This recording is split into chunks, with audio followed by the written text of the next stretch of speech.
what really stood out to me was that the framework held, because the business was built on purpose, people, and profit, and on process, automation, and visibility. John could step away and focus on staying alive, and the company didn't just survive, it thrived. And for anyone that's feeling fine right now, this is your reminder. You can't patch a leaky boat in a storm. Now's the time to put the systems in place that will carry you when life hits you.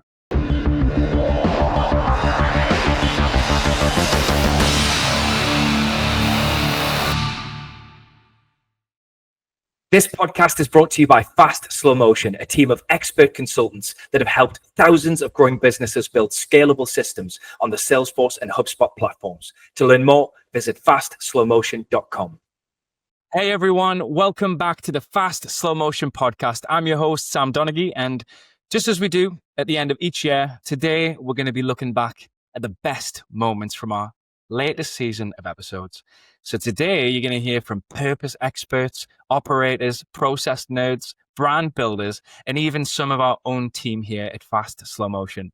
And to break it down with me today, I've got Fast Slow Motion's Director of Growth and co-author of the Scalable Business Framework, Michael Johnson. So Michael, good to have you here today. Are you ready? Ready, Sam. I'm always ready for a good highlight reel. And these clips really hit on purpose, systems, forecasting, sales, leadership, and you name it. It's really how to build a business that doesn't chew you up in the process. So I'm really excited to share these. All right, let's jump in. Okay, so we're going to start with episode 37 and our conversation with Gabrielle Bosché. You know, so many people talk about finding your purpose like it's this one-time lightning bolt moment. Gabrielle came in and asked, what if purpose was something we could actually study and make repeatable for real people in real life? Let's listen to that clip. And so what we did was we really studied, what did popular religion say about purpose? What did Stoic philosophers say about purpose? What were kind of the core foundational components of motivators? What did they say about purpose? And what were the things that have kind of stayed true over time? And then how do we take something and really distill it into something that was replicatable? Because so many times we'd meet people and they'd say, "Oh, I found my purpose," and it was this, looking out into a sunset, having this beautiful emotional moment. I'm a data nerd, so I'm like, I can't replicate that. Like, I can't quantify having an emotional moment looking out over the sunset. So how do I create something that, no matter who you are, where you come from, that you can walk through the series of questions which we put into our purpose factor assessment to be able to really find out what is the best of what you have to help other people. What I love about this is the move from the mystical to the practical. She makes it real. And she's basically saying that purpose isn't just sunsets and goosebumps and rainbows and butterflies. It's about patterns that you can name. It's questions that you can ask, and it's work that you can actually do. And for business owners, that's what really matters. If you can turn purpose into something that you can scale, you can diagnose and repeat it. You can hire for it. You can build teams around it, and you can line up offers with what your people are wired to do best. And that's when purpose really stops being on a poster, and it's something that starts driving profit and resilience long term. Yeah, so if you're listening here at home and purpose still feels a little vague, maybe take this as your nudge to treat it like a discipline, not a mood. Let's go from purpose to process with our next clip. In episode 34, Derek Maines told one of my favorite process meets people stories. It sounds like a story about workplace conditions, but really it's about the power of attention and management. So here's that clip. So let's start deteriorating conditions so that we can understand what the bottom is here. And here's the fascinating thing. As the researchers went out and began adjusting the conditions and making conditions worse, to the point that the researchers said we can no longer continue because we have made the work extremely dangerous. They found an odd thing that happened. And that is that every adjustment they made, if it was positive or negative, dramatically affected the work of the people in a positive way. Even if they made it worse, if they made the conditions to a point where it became dangerous, the work improved. And that's when they discovered the Hawthorne effect. And that was that just management caring enough to send researchers out there to spend company resources to observe the work happening and talking to the people and asking them about the work and saying to them, wow, that's great. Look at your results. Let's compare it to yesterday. And getting people excited about the work improved the results, even when the conditions got worse. This one hits me every time. They made the conditions worse and the results still improved simply because someone cared enough to measure and show up and talk to people. And for leaders, the takeaway is really simple here. Before you try overhauling your tech stack or overhauling your people, try walking the floor. Ask good questions. Notice the work. And really, 94% of business problems are actually process problems and not people problems. And so half of those process problems could be something as small as you not investigating and measuring and really staying involved. You could lack attention in really small things. So you might not be able to fix everything overnight, but you can show up today, and that alone can change how your team performs. Okay, so next up, we've got episode 44 with Scott Wozniak, and he drew a sharp line between cool product and legendary brand, and even confessed his love for BlackBerry along the way. Let's listen. And I think this is where a lot of people try to make their big bang, is invent the new thing, right? Come up with the next iPhone or cool tool or breakthrough idea. And what I've seen is that even if you invent a cool new product, then that only works for a short period of time. You get a spike. The real legendary brands have figured out how to build raving fans year after year, decade after decade. It's not a one-time lucky thing. They stuck around and did it for a long time. Right? My favorite example personally is the BlackBerry. I was nuts for the BlackBerry. I was resistant to the iPhone because I loved my BlackBerry. And man, that thing is an expensive brick in my drawer right now because they could not figure out how to sustain that. They got stuck. They had a cool product and they didn't move past their one cool idea to a truly legendary brand. Scott nails something here a lot of founders don't want to hear. A single hit product can give you a spike, but it can't give you a decade. Legendary brands that retain customers build systems that create raving fans year after year. That's operational excellence, personalized service, crafting memorable moments for your clients, and a healthy leadership team to band it all together. If all you have is your first big win, you're just one competitor away from being the next expensive brick in someone's drawer. So if your business has had that BlackBerry moment, the question is whether you've actually built the systems that are going to carry you into that next chapter. In episode 42, Lindsay Rios took us inside how great operators think about forecasting. Spoiler alert, it's not about pretending you can hit a fantasy number. Here's the clip. I think there's just so much fear about, I just can't hit that number, therefore I fail. No, this goes actually to a thing I preach a lot out there too about. With CEOs, they're so afraid to go to the board to say, we're only going to do this number, right? Or this is how we ended up doing last quarter. Instead of it actually, here's how I put it. Boards don't care as much about you doing these textbook unicorn numbers. They care more about you understanding how your business operates. And people don't want to invest in you and give you money when you can't clearly show that I understand our business. So don't be so afraid if you're in this position of like, I have a really big margin of error in my forecast, as long as you can explain why. This is such a gift to CEOs and founders. She's saying that the board cares more about whether you truly understand how your business works than whether you can pretend to be something you're not on your slide deck. Good forecasting is not about perfection. It's about clarity and honesty. If you can walk into a board meeting and say, here's what I thought, here's what actually happened, and here's why, you build trust. That trust is worth far more than a perfectly smooth line on a chart. So if you're scared of the forecast, do the work to understand your business and then tell the truth. That's really what your investors want to hear. Episode 35 gave us one of our most replayed ideas thanks to Barry Thomasson. Barry reframed sales as a natural extension of service, and he laid out 3 levels of helping clients. So let's listen. Well, the first thing, it's not really that hard to train because you can kind of get it down to some pretty simple fundamentals, like we said at the top. Or just get your eyes and ears open, ask, point things out, be observant, those kind of things. I think where it's harder is if you're going to be good at this, it's more of a cultural thing. And so it's okay. This is and in fast slow motion, right? When you get trained in sales when you're a delivery person. And the company I worked for before Fast Slow Motion, which was a software engineering firm, we trained every consultant that we hired in, we had a little sales clinic we did for them. And it all starts with sales as a service. It's part of our service offering, and it's expected of you.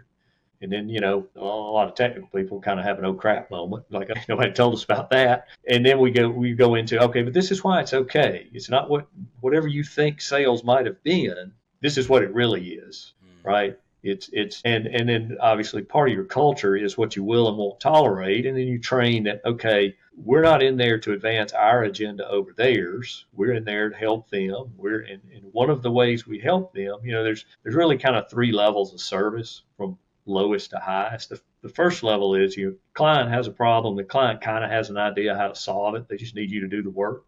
The next level is client has a problem. They don't know how to solve it.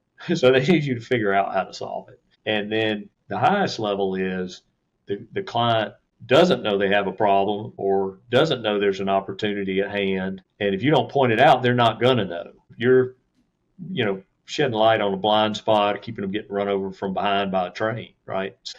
And if you can teach your delivery teams those concepts, that this is what we're talking about, again, it's just a service you're providing. It's just it's a little bit different kind. And we're not trying to get away with anything. Wow, I love this because it basically de-scares sales for technical and delivery folks. And Barry's just so good. He's been such a good influence on us and our team. And Barry's basically saying, you're not tricking anyone. You're serving them at a higher level. And a lot of times, technical folks get the ick when they think about sales, but it's really simple. Level 1 for sales is just do what they asked. Level 2 is solve the problem that they know they have. And then level 3, kind of that advanced level, is show them the problem or opportunity they cannot see yet. And that third level is where sales and service become the same thing. You're protecting them from risk and helping them capture upside they would have missed. Barry always says that good selling is just helping. Yeah, 100%. If you can teach your delivery teams to see that third level as part of their job, you stop handing off to sales, and then you start building a business where everyone helps the client win. In episode 43, we talked about behavioral insights and leadership. It was a simple line that stuck with a lot of listeners. And here's the clip. It's never about you. It's always about them. Okay. And to be an effective leader, especially, you need to realize that it's never about you and it's always about them. And if you're a filer, it's the same thing. And if you've got kids, it's the same thing. And if you're married, it's the same thing. All right. The more you turn things around and you put yourself in other people's shoes, or you interact with them respectfully, and you're genuine with who you are and with who they are, that's the way to be successful in life. You could build an entire leadership philosophy off that one principle. It's never about you, and it's always about them. When you walk into conversations thinking, my team, my spouse, my kids, my clients, what do they need right now? You stop defending yourself and you start leading. It changes the questions you ask, the tone you use, the decisions you make. People feel the difference immediately. If you want a quick diagnostic on your leadership, just ask, who is this really about in my head right now? Is it me or is it them? Now, Patrick Lencioni joined us for episode 46, and his working genius model has helped a lot of teams understand why they thrive in some tasks and burn out in others. So let's play that section. We discovered by accident 5 years ago, and it has been the most exciting thing, even more than the 5 dysfunctions of a team, even more than the advantage and the ideal team player and all that stuff. We came to the conclusion, because of my own frustration, that there are 6 kinds of work that have to happen on any project, in any program, in any kind of work, in our homes, in our churches, in our schools. When you're at a job and trying to get anything done, there are 6 kinds of work that have to be present. And only 2 of those 6 are any given person's working genius, which means they get joy and energy from that work. They were designed, created by God to do those things and to get fed by that. And when they get to work using those geniuses, work isn't work at all. It's play, it's not burnout. And the crazy thing is, my 2 working geniuses will be somebody else's working frustrations. They will be the very thing that drains them of joy and energy and leads to their burnout. As we say, one man's trash is another man's treasure. And if you don't know what your which of those 6 is your working genius, you're going to go to work and wonder, why am I struggling with this? What is wrong with me? Am I lazy? Or you're going to wonder that about other people, and you're going to self-attack, and you're going to judge, and you're going to feel guilty or inspire guilt in others. And when people do the working genius, it takes 12 minutes to do this assessment, and they look at the report, they suddenly go, No wonder I failed in that job in my career. Or no wonder I did really well on that project and that one I hate when I have to do it. No wonder on our team, I get frustrated when people ask me to do this and that person loves doing it. No wonder my wife and I argue whenever this comes. We've had so many people have breakthroughs at work and at home because before they understood their working genius, they thought something was wrong with them because they thought I'm supposed to be good at everything. And nobody is supposed to be good at everything. Sometimes we have to, hopefully for a very limited period of time, I mean like an hour or two or a day or a week, do something we don't like. But if we're in a job or even a role in our home and in our marriage that is draining our joy and energy, it is going to lead to so many problems in our relationships, in our self-esteem, in our joy. And when people figure out what their working geniuses are, it can change everything. All right, leaders, let's all breathe a sigh of relief. You can't be good at everything.